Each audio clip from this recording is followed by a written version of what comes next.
ఇంకొక ముఖ్యమైన విషయం చాలామంది మాట్లాడుతున్నారు. గోశాలని ఏర్పాటు చేసి నిత్యం గోవులకి మేతేస్తా గోపూజ చేసే వ్యక్తిని హిందూ ధర్మాన్ని ఆచరిస్తున్నారని అంటారా అనరా?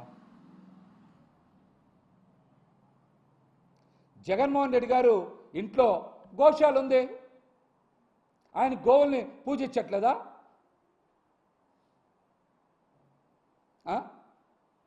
ఆయనంట హిందువా కాదని డిక్లరేషన్ ఇవ్వాలంట. గొడ్డు మాంసం తినమని చెప్పేవాళ్ళు మాత్రం హిందువు మీకు. ఆయన డిక్లరేషన్ ఎవరు? గోవుల్ని పూజించే వాళ్ళు హిందూ ధర్మాన్ని గౌరవిస్తున్నట్ట, ఆచరిస్తున్నట్ట, లేక గొడ్డు మాంసం తినండి అని చెప్పేవాళ్ళు హిందూ ధర్మాన్ని ఆచరిస్తున్నట్ట?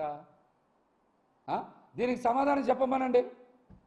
అదేవిధంగా ఈ ప్రాయశ్చిత్త దీక్ష చేసే వాళ్ళందరూ తప్పు చేశారు, ఎలా వెళ్తున్నారు?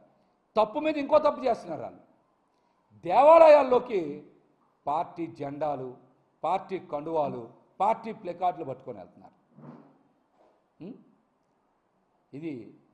ఇది ఆచారమా, రాజకీయమా? దేవాలయాల్లోకి బాలకృష్ణ గారు చూసారా? దేవాలయాల్లోకి ఏం చేస్తున్నారు? అందరూ ప్లెకార్డులు పట్టుకెళ్తున్నారు, కండువాలు వేసుకుంటున్నారు, పార్టీ దీని మీద ఫోటోలు దిగుతున్నారు. కనీసం మీరు హిందూ ధర్మం పట్ల, ఆలయ సాంప్రదాయాల పట్ల మీకు కనీస గౌరవం ఉందా?